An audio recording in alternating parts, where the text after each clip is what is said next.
Gold, trusted gold buyers. మీరు తాకట్టు పెట్టిన బంగారాన్ని విడిపించి ఈ రోజు ఉన్న మార్కెట్ ధరకు కొనబడను. నమస్తే, వెల్కమ్ టు ఐ డ్రీమ్. ప్రస్తుతం లైవ్ కాల్ లో జాయిన్ అయ్యారు ప్రముఖ రాజకీయ సామాజిక విశ్లేషకులు పెంటపాటి పుల్లారావు గారు. సార్ నమస్కారం. నమస్కారం సార్, ఢిల్లీలో ఉద్రిక్త పరిస్థితులు కొనసాగుతున్నాయి. సిజేపీ ఆధ్వర్యంలో విద్యార్థులు పెద్ద ఎత్తున ఆందోళన చేస్తున్నారు. మనం చూస్తా ఉన్నాం. లాఠీ చార్జీ చేసినటువంటి దృశ్యాలు కూడా సోషల్ మీడియాలో కనిపిస్తున్నాయి. విద్యార్థులను ఇష్టం వచ్చినట్టుగా కొడతా ఉన్నారు. రక్తాలు కారిని, కొంతమంది ఆసుపత్రులు పాలైపోయినట్టు కూడా పరిస్థితుంది. అసలు ఏం జరుగుతుంది సార్? వాళ్ళు ఏవైతే డిమాండ్స్ ఉన్నాయో సహేతుకమైనవేనా? మీ ఆలోచన ఏంటి? మీ అబ్జర్వేషన్ ఏంటి ఈ ఆందోళనకు సంబంధించి? మన రాజ్యాంగం ప్రకారంగా గవర్నమెంట్ పార్లమెంట్లో మెజారిటీ ఉంటే ఆ గవర్నమెంట్ ఫామ్ చేస్తుంది. అసెంబ్లీలో మెజారిటీ ఉంటే ముఖ్యమంత్రి అవుతాడు. అంతే. వాళ్ళు డిసైడ్ చేస్తారు. మీకు ఇష్టం లేకపోతే మీరు పీస్ఫుల్ ప్రొటెస్ట్ చేయొచ్చు, వచ్చే ఎలక్షన్లో దింపేయండి. అది పద్ధతి. అందువల్ల ఎవరో 10,000 మంది వెళ్ళారు, 20 మంది వెళ్ళారు, అందువల్ల చేసేయాలి అంటే ఎలా కుదురుతుంది? 50,000 మంది వచ్చే చేయొద్దంటే, 1,00,000 మంది వచ్చి నీట్ తీసేయమంటే, 5 లక్షల మంది వచ్చి నీట్ ఎగ్జామ్ తీయొద్దంటే ఏం చేయాలి? అరాచకం కావాలా? ఈ ప్రభుత్వం మంచిది చెడ్డది అది కాదు, పద్ధతి ఉన్నది, పద్ధతి ఫాలో అవ్వాలి, సిస్టమ్ ఫాలో అవ్వాలి. సిస్టమ్ ఫాలో అవ్వకపోతే ఇది అవ్వదు. అంటే ఇప్పుడు కేంద్ర ప్రభుత్వం సరైన పద్ధతిలో చేయట్లేదు. విద్యార్థుల్ని ఏ విషయాల్లో కూడా పరిగణలోకి తీసుకోవట్లేదు. గతంలో కూడా లీకులు జరిగినాయి. మొన్న రీసెంట్ గా జరిగింది. 10 మందికి పైగా చనిపోయారు విద్యార్థులు. విద్యా వ్యవస్థను సంస్కరణలు తీసుకురావాల్సిన అవసరం ఉంది కదా అనేది వాళ్ళ పాయింట్. తప్పకుండా ఉన్నది. తప్పకుండా మనం డిమాండ్ చేయాలి. మంత్రులు సరిగ్గా ఉద్యోగాలు చేయకపోతే దిగిపోవాలి. దిగిపోవటం లేదు. రాజకీయం మారిపోయిన దేశంలో అన్నీ జరుగుతున్నాయి. ఇదంతా ప్రతి పార్లమెంట్ సెషన్ స్టార్ట్ అయినప్పుడు ఏదో గొడవ ఆ రోజే స్టార్ట్ అవుతుంది. ఈ టైమింగ్ ఎవరిది? ఎందుకు జరుగుతుంది ఆ రోజు? ప్రతిసారి ఇది ఒక అలవాటు అయిపోయింది. ప్రభుత్వం పార్లమెంట్ జరుగుతున్నప్పుడే, ఇప్పుడు వాళ్ళు పార్లమెంట్ జరుగుతున్నటువంటి టైంలో ఆ రోజు పార్లమెంట్ ముట్టడానికి పిలుపునిచ్చారు. కానీ అంతకు 20 రోజుల ముందు నుంచి కూడా సోనం వాంగ్చోక్, అభిజిత్ దీప్కే వీళ్ళందరూ కూడా జంతర్ మంతర్ దగ్గర పెద్ద ఎత్తున ఆందోళన చేస్తున్నారు. శాంతియుతంగానే వాళ్ళు పెద్ద ఎత్తు ఏం కాదే. 1000 మంది పెద్ద ఎత్త, 2000 మంది పెద్ద ఎత్త. 1988లో 7 లక్షలు ఆ రోజు రైతులు వచ్చి 10 రోజులు కూర్చున్నారు రాజ్పథ్లో. పార్లమెంట్ నుంచి 100 గజాలు 10 రోజులు రాత్రే పగలు వెళ్ళమన్నారు. రాజీవ్ గాంధీ ప్రధానమంత్రి కర్రలతో వచ్చారు, ఏం చేయలేదు, భయపడిపోయారు. అది ఏమన్నా చేస్తే లక్షల మంది పక్క ఊర్ల నుంచి వచ్చేస్తారు.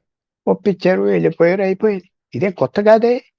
ఇదేమో మీ కొత్త ఏమో ప్రతిరోజు జరుగుతుంది జంతర్ మంతర్లో. అరవింద్ కేజ్రీవాల్, ఆయన హజారే 6 నెలలు 5 నెలలు కూర్చున్నారు. కొత్త కాదు. అది అసలు కూర్చోవచ్చా అక్కడ, కూర్చోకూడదా? అలాగే ఇంకో చోట ఆ బాగ్ అనే ఊర్లో అక్కడ ఢిల్లీలో ఆడవాళ్ళు కూర్చున్నారు. ఎన్నో రోజులు 6 నెలలు కూర్చున్నారు. రోడ్ ఆఫ్ చేశారు. మొత్తం ప్రపంచాన్ని ఇక్కడ ఏదో భారతదేశంలో అయిపోతుంది, తీసేయాలి ప్రభుత్వాన్ని. ఎందుకు తీసేయాలి? ఈ వచ్చే చెడ్డ పార్లమెంట్ ఎలక్షన్లు పెట్టాలి, తీసేయాలి. వాళ్ళ డిమాండ్స్ లో ప్రభుత్వాన్ని తీసేయాలి, ప్రధాని రాజీనామా చేయాలని లేదు. సంబంధిత మంత్రి ఎవరైతే ఉన్నారో ధర్మేంద్ర ప్రధాన్, ఆయన రాజీనామా చేయాలి. అది వాళ్ళకి తీయటానికి ఇష్టం లేదు. మనం తీయమని మీరే కాదు అందరూ అంటున్నాం. అందరూ అంటున్నప్పుడు ఏంటి చేయాలి? ఏం చేయాలి? రోడ్ ఆఫ్ చేసేస్తాం, మీరు తీసే వరకు రోడ్డు మూసేస్తాం, మిమ్మల్ని బ్రతకనవం అంటే ఎలాగా? ఇదేం పద్ధతి? అందువల్ల ఇది అందరూ ఆలోచించుకోవాల్సింది. ఇది ఎలా చేయాలి, ఏం చేయాలి అది ఆలోచించుకోవాలి. ఇది కరెక్ట్ పద్ధత? రేపు 1,00,000 మంది సార్ ఇంత ఉద్రిక్తంగా ఎందుకు వచ్చింది సార్ పరిస్థితి? తలల పగలు కొడుతున్నారు, ఇష్టం వచ్చినట్టుగా. లేడీస్ అని కూడా చూడకుండా వాళ్ళ బట్టలు జరిగిపోతా ఉన్నాయి, ఆసుపత్రులు పాలైపోయారు. ఎంతమంది? నేను ఏం సినికల్ గా మాట్లాడలేదు, పెద్ద అంత ఎక్కువ ఏం అవ్వలేదు. అది మనం హైలైట్ చేసి ఏదో బదలగొట్టేశారు. ఎంతమంది బదలగొట్టారు తలకాయలు? ఎంతమంది పోలీస్ తలకాయలు బదలగొట్టారు? సోషల్ మీడియాలో వస్తున్నాయి కదా సార్ వీడియోలు. సోషల్ మీడియాలో వచ్చిన దానికి నేనేం చెప్తా? సోషల్ మీడియా మీరు రాక్షసుగా ఉన్నారు, నిజంగా ఇది అవతారం కాదు అని వస్తే అవ్వేరా, లేకపోతే నేను అవ్వేనా? సోషల్ మీడియా ఫేక్ న్యూస్ వస్తుంది, అది అనవసరం. నేను చెప్పిన పాయింట్ ఏంటి? ఎవరు పడితే వాళ్ళు ఢిల్లీ రేపు ఇంకోళ్ళు వస్తారు. బాగా ఫేక్, మొత్తం ఫేక్, ఆర్కెస్ట్రేట్, ఇటు అటు అందరూ. ఇది మన విద్యార్థుల ఆందోళన కూడా ఫేక్ లాగా అనిపిస్తుందా? అదే కాదు, ఆందోళన ఎంతమంది ఆందోళన చేస్తున్నారు నేను అడుగుతున్నా. నీట్ పాస్ అయిన 11 లక్షల మందికి వాళ్ళకి తీసేయమంటారా? Medical seats ఇవ్వద్దంటారా? అదంటున్నారు. మీరు అనే మాట ఏమంటున్నారు? అయిపోయిన మెడికల్ కాలేజెస్లోకి వెళ్తున్నారు. ఇవాళ తమిళనాడు ముఖ్యమంత్రి నీటే తీసేయాలంటున్నాడు. తీసేస్తే ఎలాగా? ఏదో సిస్టమ్ పెట్టారు ప్రభుత్వం. మీ ప్రభుత్వం రాండి. నాకు అది ఇష్టం లేదు. నాకు ఏ అంటే యూనివర్సిటీ నీట్ అనేది ఒక గందరగోళ విజయ్ కూడా నీట్ అనేది ఒక గందరగోళ వ్యవస్థలో తయారైంది. పేపర్ లీకేజీలు అవుతున్నాయి, సరైన పద్ధతిలో పోవట్లేదు. ఏ రాష్ట్రానికి ఆ రాష్ట్రం అప్పగించండి అని చెప్పి వాళ్ళు డిమాండ్ చేస్తా ఉన్నారు. అది చెప్పట్లేదు. ఎందుకంటే దేశంలో డివిజన్స్ వస్తాయి, ఫెడరల్ యూనిటీ ఉండాలి, ఏదో ఆలోచనలు ఉన్నాయి. అది నేను రాయలేదు ఆ చట్టం. అది ఇప్పటి నుంచో రాసుకున్నారు, కాంగ్రెస్ టైం నుంచి రాసుకున్నారు, వస్తుంది. ప్రతి విషయం కంటెన్షన్ సార్ అయిపోయింది. ఇప్పుడు ఈ రోజే లీక్ అయింది కాదు కదా సార్. ఫస్ట్ టైం లీక్ అయితే ఏదో ఎక్కడో చోట తప్పు జరుగుతుంది అనుకోవచ్చు. మొన్న 2 సంవత్సరాల క్రితం కూడా ఒకసారి నీట్ పేపర్ లీకేజ్ అయింది, మళ్ళీ లీక్ అన్ని అయింది. చోట్ల మాటి మాటికి లీక్ అవుతుంటే విద్యార్థుల అది భవిష్యత్ తప్పకుండా తప్పు. అది తప్పకుండా తప్పు. వీళ్ళందరూ చేయకముందు నరేంద్ర మోడీ గారు, ఆ ప్రభుత్వం చక్కటి సిస్టమ్ పెట్టవలసింది. ఫెయిల్ అవ్వారు. కానీ ఇప్పుడు ఇంతమంది 20,000 మంది 30,000 మంది తీసేయాలంటే తీస్తే ప్రభుత్వాలు పడిపోతాయి. తీరు ఎప్పుడు నిన్న ప్రభుత్వాన్ని ప్రధానమంత్రి మోదీ గారు కూడా సార్ నిన్న ఎన్డీఏ ఎంపీలతో మీటింగ్ సందర్భంగా కూడా నీట్ పేపర్ లీక్ అవడం అనేది ఘోరమైన పాపం, వాళ్ళని శిక్షించాల్సిందే అంటారు. అంటే కేవలం నోటి మాటలకే ప్రధానమంత్రి గారు పరిమితం అయిపోతారా? ఆయనకి నిజమైనటువంటి చిత్తశుద్ధి ఉందా అని రాజకీయ విమర్శలు కూడా విపక్షాలు చేస్తా ఉన్నాయి. సరే విపక్షాలు చేస్తాయి, ఆయన విపక్షాలు చేస్తున్నాడు. ఇద్దరు కరెక్టా? ఒకళ్ళు కరెక్టా? మనం చెప్పలేం కదా, వాళ్ళు చేసుకుంటా ఉంటారు. మనం చూసేది ఏంటంటే ఒక 30,000 మందో 50,000 మందో 20,000 మందో హైదరాబాద్ సిటీ మధ్యన వచ్చేసి టేక్ ఓవర్ చేస్తే ఒప్పుకుంటారా? ముఖ్యమంత్రి గారు ఒప్పుకోడు కదా. బలమైనంతకాలం ఫైట్ చేస్తా. నేను చెప్పేది అది లార్జర్ పిక్చర్ చెప్తున్నా. ఎవరు పడితే వాళ్ళు 20,000 మంది దేశం మొబిలైజ్ చేయటం కష్టం కాదు. 20 లక్షల మంది కూడా చేయొచ్చు. పిలిస్తే ట్రైన్ ఎక్కి వచ్చేస్తారు. మంచి రోడ్లు ఉన్నాయి, మంచి హైవేలు ఉన్నాయి. హైదరాబాద్లో బస్సు ఎక్కితే 15 గంటల్లో ఢిల్లీ వెళ్ళిపోవచ్చు, ఎక్కడ ఆకుండా వెళ్ళిపోవచ్చు. హైవేస్ తెచ్చారు. అందువల్ల కొన్ని దేశాల్లో రోడ్లు కూడా డెవలప్ చేయరు. రోడ్లు డెవలప్ చేస్తే రెవల్యూషన్స్ వస్తాయని చేయరు. కమ్యూనికేషన్స్ డెవలప్ ఇప్పుడు 1,00,000 మంది చేశారా, 10,000 మందే చేశారా, ఈ నెంబర్ పక్కన పెడితే నిజంగా దేశంలో ఉన్నటువంటి యువత ఆందోళన ఏమన్నా అర్థం ఉందని మీకు అనిపిస్తుందా? వాళ్ళు నిజాయితీగా వాళ్ళు డిమాండ్ చేస్తున్నారని అనిపిస్తుందా? లేదంటే ఇదేమన్నా గాలిగా వచ్చినటువంటి మార్పు అంటారా? తప్పకుండా చేయాలి, వాళ్ళకి హక్కు ఉన్నది. తప్పకుండా చేయాలి. ఇష్టం వచ్చిన హక్కు. మీకు ఇష్టం వచ్చిన హక్కు ఉంటే మీరు వెళ్ళి ఇందిరా పార్క్లో కూర్చుని మీరు చేయండి, మంచిదే కదా. అది పని ఎవరన్నా పట్టించుకుంటారా లేదా అది వేరే విషయం. కానీ వాయిస్ చేయాలి, ప్రొటెస్ట్ చేయాలి, తప్పులేదు. ఎప్పుడు ప్రభుత్వం హద్దులో ఉండాలి, ఎప్పుడు ప్రభుత్వం భయపడాలి ఏమైపోతుందో. ఆ భయం ఎందుకు పోయింది ప్రభుత్వాలకి? ఎందుకు పోయింది మీకు తెలుసా? 1985లో యాంటీ డిఫెక్షన్ లా పెట్టాక ఎమ్మెల్యేలు ఎంపీలు ఎక్కడికి వెళ్ళటానికి వీల్లేదు కాబట్టి వాళ్ళు ఇష్టం వచ్చినట్టు చేస్తున్నారు. ఆ చట్టం తీసేయండి. ప్రభుత్వాలు ఎంత హద్దులో ఉంటాయి, ఎంత భయపడిపోతూ ఉంటారు, అగ్గట్లు ఆడిపోతూ ఉంటారు. గవర్నమెంట్ని ఇలా చేసింది ఎవరు? ఆ చట్టం ఆలోచించుకోవాలి కొద్దిగా. ఈవేళ షుగర్ వచ్చేసిందంటే ఎందుకు వచ్చింది? ఒకసారి పుట్టుకతో వస్తుంది, ఇంకోసారి తిండి ఎక్సర్సైజ్ లేకపోతే ఆ పరిణామాలు వస్తున్నాయి. ఈవేళ ఆ పరిణామాలు అక్కడ ఉన్నాయి. ఈవేళ ఒక ఎమ్మెల్యే వెళ్ళి ముఖ్యమంత్రికి చెప్పగలరా? చెప్పలేదే. ప్రధానమంత్రి ఓ ఎంపీ వెళ్ళి చెప్పగలరా? చెప్పలేదే. ఎంత మనం సిస్టమ్ పాస్ చేసాం. నీ బాధ్యత కావాలంటే నీ ఎమ్మెల్యే దగ్గరికి వెళ్ళి చెప్తావు. ఎమ్మెల్యే వెళ్ళి వాళ్ళకి వెళ్ళి చెప్పాలి. చెప్పగలరా? చెప్పలేడు. అందువల్ల మార్పు కావాల్సింది చాలా కేర్ఫుల్గా ఆలోచించాలి. ఈవేళ కొంతమంది వచ్చి ఇలాగన్నారు, రేపు 1,00,000 మంది వెళ్ళి విషయం చెప్తున్నారు ట్యాంక్ బండ్లో కూర్చుని. ఇవాళ హైదరాబాద్లో బంజారా హిల్స్లో, ఇవేది గచ్చిబౌలిలో, జూబ్లీ హిల్స్లో 1,00,000 ఇళ్ళు ఉన్నాయి. 1,00,000 ఇళ్ళు 3 బెడ్రూములు ఖాళీగా ఉన్నాయి. రాత్రి 10 గంటలకు వెళ్ళి పడుకుంటాం, పొద్దున్న 6 గంటలకు వెళ్ళిపోతాం, ఖాళీలు లేవు, మాకు బ్రతుకులు లేవు అంటే ఒప్పుకుంటారా? 1,00,000 మంది వచ్చి రాత్రి 10 గంటలకు వచ్చి మీ ఇంటికాడ ఒక బెడ్రూమ్ వాడుకుంటాం, పొద్దున్న 6 గంటలకు వెళ్ళిపోతాం. ఇదేం న్యాయం అంటే? వల్లి గారి ఇంట్లో 3 బెడ్రూమ్స్ ఉండి 1 బెడ్రూమ్ వాడుకుంటున్నారు, 2 వేస్టా కదా. ఆ రోజులు కూడా వస్తాయి, అన్నీ అవుతాయి, ఆ రోజులు కూడా వస్తాయి. ఇది మనకి సిస్టమ్ ఉన్నది, సిస్టమ్ ఫాలో అవ్వాలి. ప్రభుత్వం కరెక్ట్ స్టెప్ తీసుకోలేదు, అందరికి తెలుసు. కానీ అది కరెక్ట్ స్టెప్ తీసుకోలేదు అంటున్నారు. అయితే తీసుకోలేదు. ఎందుకంటే వెంటనే ఒక కేపబుల్ మ్యాన్ పెట్టాలి ప్రతి మినిస్ట్రీలో. ఫిట్ కాకపోవచ్చు, తీసేయాలి, ఇంకోటి పెట్టాలి. అడక్క ముందు పెట్టేయవలసింది, పెట్టలేదు. తీసేస్తే భయపడ్డారు. తీసేయాలి, మంత్రుల్ని ఈజీగా తీసేయాలి. తీసేస్తే బాగా పనిచేస్తారు. లేకుండా ఉంటే తీసేయాల్సింది కదా సార్, తీసేసి ఇప్పుడు తీయటం కష్టం. ఇంకొక మినిస్టర్ వచ్చే వరకు, ఇంకొక నైపుణ్యం ఉన్న మినిస్టర్ వచ్చే వరకు ప్రధానమంత్రి గారే పర్యవేక్షిస్తే అయిపోద్ది కదా. ఇప్పుడు తీసేస్తే రాత్రికి తీసేస్తారు, కానీ నాకు అనిపిస్తుంది తీయరని. నాకు అనిపిస్తుంది ఆ ఎందుకని పట్టుదల సార్? ఏమన్నా ఇగోకి పోతున్నటువంటి పరిస్థితి ఉందా? వాళ్ళు ఎవరు ఆందోళనలు చేస్తే అది రోడ్డు మీదకి వస్తే? మన దేశంలో ఉన్న పరిస్థితి ఏంటంటే, మంత్రుల్ని తీసేయమంటే ఒక స్టేజ్ లో ఒక టైప్ ఆఫ్ విధానంలో ప్రధానమంత్రి ముఖ్యమంత్రి వీక్ అయిపోతారని తీయరు. వాళ్ళ ఆలోచన అది కరెక్టే కాదని నేను ఎలా చెప్తా? ఆలోచన పాకుతా ఉండాలి, అన్ని చోట్ల ఉన్నది ఆలోచన. అందువల్ల తప్పకుండా మనం చూసేది ఏంటంటే, ఫ్యూచర్ లో చక్కటి ఎడ్యుకేషన్ కావాలి, ఎడ్యుకేషన్ ఇంప్రూవ్ అవ్వాలి. డౌట్ లేదు. 1,00,000 మంది వెళ్ళి బయట మెడికల్ కాలేజెస్ లో ఇతర దేశాల్లో చదువుతున్నారంటే ఎంత అసహ్యం. అమెరికా వెళ్ళి 3,00,000 మంది ఎందుకు చదువుతున్నారు పాపం? ఇక్కడ సీట్లు దొరికాయి కదా మంచి కాలేజెస్ లో. అందువల్ల చేయాలి, తప్పకుండా రిఫార్మ్ కావాలి, చక్కగా చేయాలి, డిసిప్లిన్ పెట్టాలి, అది ఉండాలి. ఈ రిఫార్మ్స్ కోసం ఇంకా ఎన్ని సంవత్సరాలు పోరాటాలు చేయాలంటారు సార్? చెప్పలేం, 100 సంవత్సరాల 500 సంవత్సరాలు చేస్తారా? ఎవరన్నా మంచివాడు వచ్చి చేస్తారా? మన చేతిలో లేదు. రిఫార్మ్స్ అనేది ఇవాళ రిఫార్మ్ రేపు చేద్దాం. అంటే ప్రభుత్వాలు మారే వరకు ఇలాంటివి కంటిన్యూ అవుతూనే ఉంటాయి అంటారా? కాదు, ప్రభుత్వాలు మారినా కాదు, మనుషులు మారాలి, ఓటర్లు మారాలి. ఆ డబ్బులు దొబ్బకుండా తిరిగి 2,000 రూపాయలు జోబులో వేసుకోకుండా తాగులు గిగులు చేయకుండా ఉంటే అందరు హద్దులో ఉంటారు. ఎప్పుడైతే డబ్బు పడేస్తే ఓటేస్తారో అని వచ్చేసిందో ఫిలాసఫీలో, మర్యాద ఏముంటుంది? ప్రజలంటే భయం ఏముంటుంది? భయం ఉండదు కదా. అంతే కదా. మీకు తెలియదా పాపం? మీకు ఓట్లు కొంటున్నారని తెలియదేమో, మీరు జర్నలిస్ట్ అవి తెలియదేపోతే వెళ్ళి నెక్స్ట్ ఎలక్షన్ నేను చూపెడతా. రాత్రి కూడా ఇంటి బయట పడుకుంటారు. రాత్రి వచ్చి డబ్బు ఇస్తే మనం లోపల ఉన్నామేమో అని బయట పడుకుంటారు ఎలక్షన్ టైంలో తెలుగు రాష్ట్రాల్లో. మీకు తెలియదేమో పాపం, చాలా అమాయకతనం కనపడుతుంది. సార్ ఇప్పుడు జంజీల ఉద్యమం నడుస్తుంది కదా సార్, చాలా దేశాల్లో మనం చూసాం. ఇక్కడ శ్రీలంకలో కావచ్చు, బంగ్లాదేశ్ లో, మన నేపాల్లో చూసాం. అంటే యువత తలుచుకుంటే అధ్యక్షులే పారిపోయినటువంటి సందర్భాలు ఉన్నాయి, ప్రభుత్వాలు కుప్పకూలినటువంటి సందర్భాలు ఉన్నాయి. ఇప్పుడు ఈ నీటి పేపర్ లీకేజీ అంశం అంటే ఈ స్థాయికి వస్తుందని ఊహించలేదంటారా కేంద్ర ప్రభుత్వం? ఫ్రస్ట్రేషన్ వస్తాను. మన దేశంలో అసలైన కారణం ఏంటంటే ఇన్ఈక్వాలిటీ.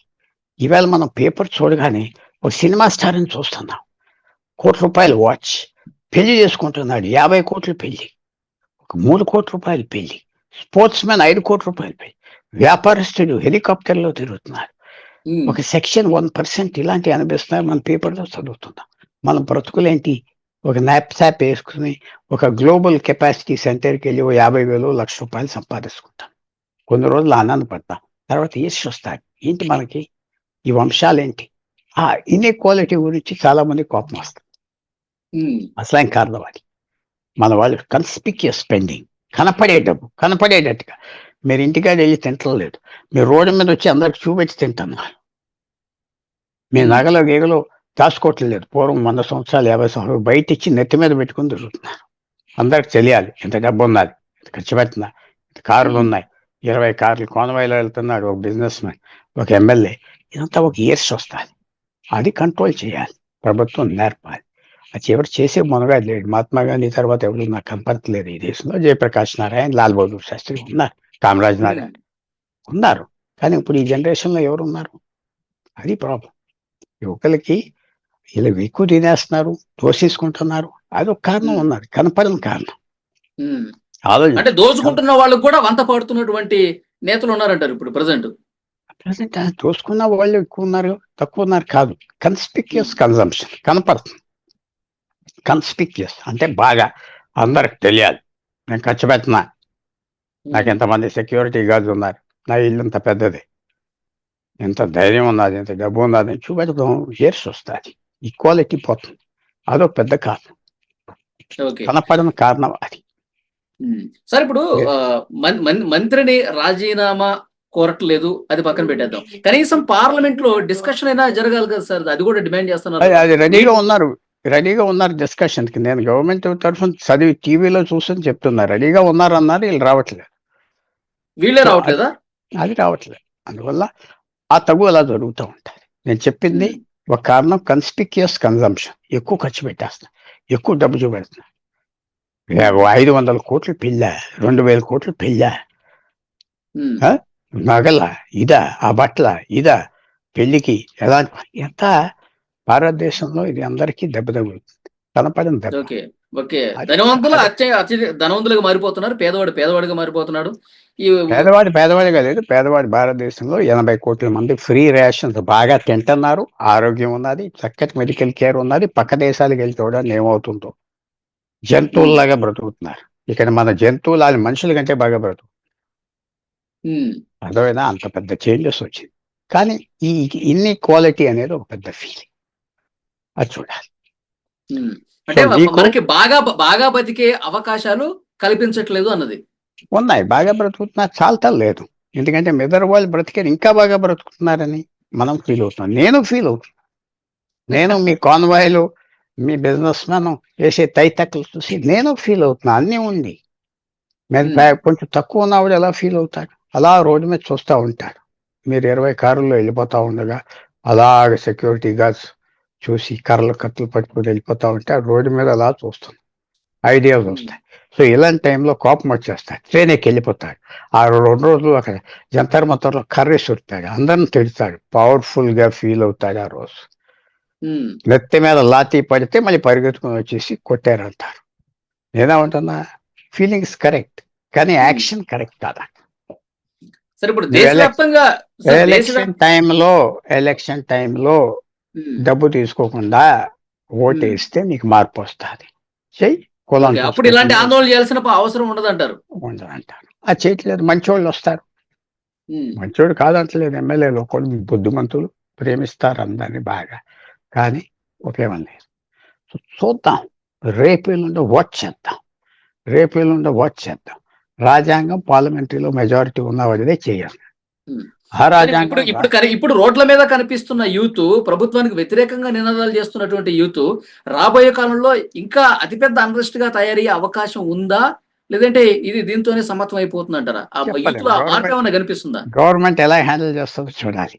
వ్యతిరేకంగా ఉన్నవాళ్ళు ఎలా హ్యాండిల్ చేస్తారు ఇప్పటికైతే సరిగ్గా హ్యాండిల్ చేయలేదనే చెప్తున్నారు మీరు. చూద్దాం. ఇంకా చేయక్కర్లేదు. అసలు లెక్క లేదంటే పోతారు. అలాంటి హోమ్ మినిస్టర్గా ఉంటే ఇంకో యాక్షన్ తీసుకుంటా నా అనుభవం మీద. హ్మ్. హ్మ్. అప్పుడు అప్పుడు అది ఇంకా తీవ్రం అది అయిపోద్ది చూడాలి. అప్పుడు. దేశం అసెస్ మొత్తం చేస్తా. కదులుతది. ఓన్లీ జంతర్ మంతర్ కాదు. అసెస్ చేసుకుంటాం. ఎక్కడ లంచాలు పెట్టాలో పెట్టిస్తాం. ఎక్కడ విడదీయాలో విడదీస్తాం. ఎక్కడ తనాలో తనిస్తాం. ఎక్కడ కాగలించుకోవాలో కాగలించుకుంటాం. ఒక 3 నెలలు బట్టి ప్లాన్ చేస్తూ ఉంటాం. అక్కడ ఇన్ఫిల్ట్రేట్ చేస్తాం వచ్చేవాళ్ళని. ఎవరున్నారు హ్మ్. వెనక అని మానేశారు. నేనేం చేస్తా మొత్తం ఎక్కడికక్కడ అణగదొక్కేస్తా ఉంటారు. అనగదొక్కటం కాదు. ఎక్కడెక్కడ సొల్యూషన్ ఇస్తామంటాం. సొల్యూషన్ ఇస్తాం. మీకు మందు మీరు కావాలా మీరు మందు ఇస్తాం. సోడా కావాలా సోడా ఇస్తాం. కర్ర కావాలా కర్ర ఇస్తాం. దండలు ఆ! కావాలా దండలేస్తాం. ఆ! అదే ఎక్కడ దెబ్బలేయాలో అక్కడేస్తారు. అది డివైడ్ చేయాలి. ఎవడో వెళ్ళాడు గవర్నమెంట్ బీజేపీ ఎంపీ వెళ్ళాడు నెత్తి మీద దండ వేయాలి. పడిపోవాలి. కిడ్నాప్ చేయాలి. క్విట్ చేయాలి. ప్రేమించాలి. ఇది చేయాలి. చేయట్లేదు. నేనేం చేస్తాను. హ్మ్. సో అందువల్ల లెట్ us వెయిట్. ఇవాళ ముఖ్యమంత్రి రేవంత్ రెడ్డి గారు ఒక మాట అన్నారు సార్. ఒక 15-20 మంది స్టూడెంట్స్ ఢిల్లీలో ఆ లాఠీ చార్జ్ తర్వాత కనపట్టలేదు. మరి వాళ్ళని ఏమైనా కిడ్నాప్ చేశారా? వాళ్ళేమైనా అసలు బతుకున్నారో లేదో కూడా తెలియట్లేదు. ఇంత నిర్లక్ష్యమా? అంటే అంటున్నారు. ముఖ్యమంత్రి గారు కరెక్ట్ కాదని చెప్పే హోదా నాకు లేదు. ఆయన చక్కటి మాట అన్నాడు. ఆయన పోలీస్ పంపించి ఎతికించుకోవాలి. అది కరెక్ట్ అవుతే కరెక్ట్ అవ్వచ్చు. అది మంచిది ఆయన చెప్పటం. కానీ అది నిజమో అబద్ధమో ఆయనే చెప్పాలి. మిగతా వాళ్ళు చెప్పాలి. యాహ్! సో చూద్దాం సార్. ఉద్యమం అయితే చూద్దాం. కొంచెం చూద్దాం. ఇది తీవ్రంగా భారతదేశానికి తీవ్రంగా జరుగుతున్న పరిస్థితి ఉంది. సో మీరు చెప్తున్న దాని ప్రకారం కేంద్ర ప్రభుత్వం ఇప్పటివరకైతే సరిగా ఈ వ్యవహారంలో మంచి స్టెప్ తీసుకోలేదని అంటున్నారు. సో చూద్దాం తీసుకోలేదు. భవిష్యత్తులో. కొద్దిగా తీసుకోకూడదు కూడా. నిశ్శబ్దంగా ఉండాలి. Benign neglect. కొన్ని రోజులు ఇలా ఇలా ఇలా ఇలా ఎన్నో విధాలు ఉన్నాయి. మనకంటే మేధావులు నిశ్శబ్దంగా ఎక్కడుంది సార్? నిశ్శబ్దంగా ఎక్కడుంది? లాఠీలతో కొట్టిస్తున్నారుగా దారుణంగా. నేను కొట్టించలేదని ఎందుకనాలి? వాళ్ళు కొట్టారు, వీళ్ళు కొట్టారు. పోలీసులు కొట్టారు. ఇంకా పోలీసు తిరగ సరిగ్గా నేను ఒక కొట్టలేదు. వీడియోలో చూశాను.